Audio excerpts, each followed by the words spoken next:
ഒരേ സ്വരത്തിൽ പ്രധാനമന്ത്രി നരേന്ദ്രമോദിയെ പുകഴ്ത്തുന്ന വാക്കുകൾ പറയുകയും എന്നാൽ വീണ്ടും ഇന്ത്യക്കുമേൽ ഉയർന്ന താരിഫ് കൂട്ടുമെന്ന ഭീഷണിയുടെ സ്വരവും ഘടിപ്പിക്കുന്ന US പ്രസിഡന്റ് ഡൊണാൾഡ് ട്രംപിന്റെ ഉദ്ദേശം എന്താണ്? ശരിയാണ്, ട്രംപ് കരുത്തൻ തന്നെയാണ്. അത് തെളിയിക്കുന്ന സംഭവ വികാസങ്ങളാണ് വെനസ്വേലിയൻ പ്രസിഡന്റിന്റെ വസതിയിൽ കയറി അദ്ദേഹത്തിന്റെ ബെഡ്റൂമിൽ നിന്നും അദ്ദേഹത്തെ തട്ടിക്കൊണ്ടുപോകാൻ കാണിച്ച ചങ്കൂറ്റം. അതിനെ മാനിച്ചുകൊണ്ട് തന്നെ പറയട്ടെ, പ്രധാനമന്ത്രി നരേന്ദ്രമോദിയെ ഉടുക്കുകൊട്ടി പേടിപ്പിക്കേണ്ട ആവശ്യമില്ല. കാരണം അദ്ദേഹത്തിന്റെ നയതന്ത്ര മികവും ഓരോ പ്രശ്നങ്ങൾക്കും അദ്ദേഹം എടുക്കുന്ന തീരുമാനവും എന്നും ഇന്ത്യക്ക് ഗുണം മാത്രമാണ് ചെയ്തിട്ടുള്ളത്. എല്ലാവരും ചോദിക്കുന്ന ചോദ്യമാണ്, ട്രംപ് വലിയ കരുത്തനായി ഇത്രയധികം കാര്യങ്ങൾ അവരുടെ രാജ്യത്തിന് വേണ്ടി ചെയ്യുമ്പോൾ പ്രധാനമന്ത്രി നരേന്ദ്രമോദി എന്തുകൊണ്ട് ഇത്തരത്തിലൊരു നയം സ്വീകരിക്കുന്നു എന്നത്. അദ്ദേഹത്തിന്റെ നയം എല്ലായ്പ്പോഴും തന്നെ ഇന്ത്യയുടെ ജനങ്ങൾക്ക് വേണ്ടി മാത്രമുള്ളതാണ്. അദ്ദേഹത്തിന്റെ നയതന്ത്ര മികവും അത് തന്നെയാണ് എന്ന് തെളിയിക്കുന്ന പല സംഭവ വികാസങ്ങളും പല രീതിയിലും നമ്മൾ കണ്ടിട്ടുള്ളതാണ്. അതായത് ലോകം സാക്ഷ്യം വഹിച്ചിട്ടുള്ളതാണ്.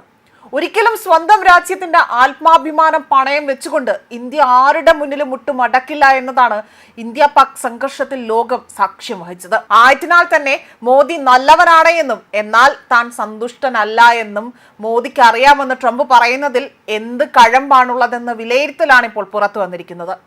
ടാരിഫ് ഉയർത്തുമെന്ന ഭീഷണിയിൽ ഒരിക്കലും ഇന്ത്യ അടിപതറി വീഴില്ല എന്ന് ട്രംപ് ഇനിയും മനസ്സിലാക്കിയിട്ടില്ല എന്നതാണ് മറ്റൊരു വാസ്തവം. ട്രംപിന്റെ ഒരടവും മോദിക്ക് മുന്നിൽ വില പോകില്ല എന്നതുകൂടി ട്രംപ് മനസ്സിലാക്കേണ്ടതുണ്ട് എന്നതാണ് പൊതു അഭിപ്രായമായി തന്നെ പുറത്തു വരുന്നത്. അതേസമയം റഷ്യൻ എണ്ണയുടെ കാര്യത്തിൽ ഇന്ത്യ സഹായിക്കുന്നില്ല എങ്കിൽ ഞങ്ങൾ തീരുവ വർദ്ധിപ്പിക്കും. മോദി ഒരു നല്ല മനുഷ്യനാണ്, എങ്കിലും ഞാൻ സന്തുഷ്ടനല്ല എന്ന് അദ്ദേഹത്തിന് അറിയാമെന്ന് ട്രംപ് പറയുകയാണ് ചെയ്യുന്നത്. റഷ്യൻ എണ്ണ ഇറക്കുമതി ചെയ്യുന്നതിലൂടെ തന്നെ റഷ്യയുടെ യുദ്ധത്തിന് ഇന്ത്യ പണം നൽകുന്നു എന്നതാണ് ട്രംപ് ഭരണകൂടം ആരോപിക്കുന്നതും.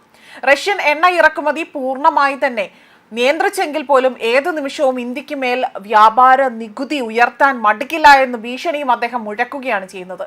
നിലവിൽ ചില ഇന്ത്യൻ ഉൽപ്പന്നങ്ങൾക്ക് മേൽ 50% വരെ നികുതി US ഏർപ്പെടുത്തിയിട്ടുണ്ട്. നേരത്തെ ആകട്ടെ ഇന്ത്യയിൽ നിന്നുള്ള ഉൽപ്പന്നങ്ങൾക്ക് 50% വരെ നികുതി ഏർപ്പെടുത്തിയ US നടപടി ഉഭയകക്ഷി ബന്ധത്തിൽ വിള്ളൽ ഉണ്ടാക്കുകയും ചെയ്തിരുന്നു. എന്നാൽ പാശ്ചാത്യ രാജ്യങ്ങളുടെ സമ്മർദ്ദത്തിന് വഴങ്ങാതെ തന്നെ സ്വന്തം ജനതയുടെ ക്ഷേമത്തിനായി തന്നെ കുറഞ്ഞ നിരക്കിൽ റഷ്യൻ എണ്ണ വാങ്ങുന്ന ഇന്ത്യയുടെ നടപടി ആഗോള തലത്തിൽ തന്നെ വലിയ ചർച്ചയായി മാറുകയും ചെയ്തിരുന്നു. എന്നാൽ അമേരിക്കയുമായുള്ള വ്യാപാര ബന്ധമാകട്ടെ അത് തകരാതിരുന്നതിനുള്ള നയതന്ത്ര നീക്കങ്ങളും ഇന്ത്യ സജീവമാക്കിയിട്ടുണ്ട്. യുഎസിന്റെ ടാരിഫ് ഉപരോധ ഭീഷണികൾക്കിടയിലും ഇന്ത്യയുടെ റഷ്യൻ എണ്ണ ഇറക്കുമതിയിൽ വൻ വർധനമാണ് ഉണ്ടായിരിക്കുന്നതും. 2025 നവംബറിൽ ഇന്ത്യയുടെ റഷ്യൻ എണ്ണ ഇറക്കുമതി 6 മാസത്തെ ഇറക്കുമതി ഏറ്റവും ഉയർന്ന നിലയിലേക്കാണ് എത്തിയിരിക്കുന്നത്. ഏറ്റവും പുതിയ ഡാറ്റ പ്രകാരം 2025 നവംബറിൽ ഇന്ത്യ റഷ്യയിൽ നിന്ന് 7.7 ദശലക്ഷം ടൺ എണ്ണ ഇറക്കുമതി ചെയ്തു. ഇത് ആ മാസത്തെ ഇന്ത്യയുടെ മൊത്തം എണ്ണ ഇറക്കുമതിയുടെ 35.1%. വാർഷിക ഇറക്കുമതിയിൽ 11.1% വർധനമുണ്ടായിട്ടുണ്ട്. റഷ്യൻ ഇറക്കുമതി ഉടമസ്ഥതയിലുള്ള എണ്ണ കമ്പനിയായ റോസ്നെഫ്റ്റിൽ നിന്നുകൊണ്ട് തന്നെ റിലയൻസ് ഇൻഡസ്ട്രീസ് ലിമിറ്റഡ് ആണ് ഇത്തരത്തിൽ ഇന്ത്യൻ ഇറക്കുമതി ചെയ്യുന്നത്. അതേസമയം ശൂതീകരിച്ച ഉൽപ്പന്നങ്ങളുടെ ഇറക്കുമതി കുറയുകയും എണ്ണ ഉൽപാദനങ്ങളുടെ ഇറക്കുമതി വർഷാടിസ്ഥാനത്തിൽ തന്നെ ഏകദേശം 8.6% കുറഞ്ഞുകൊണ്ട് 4.25 ദശലക്ഷം ടണ്ണായി മാറി.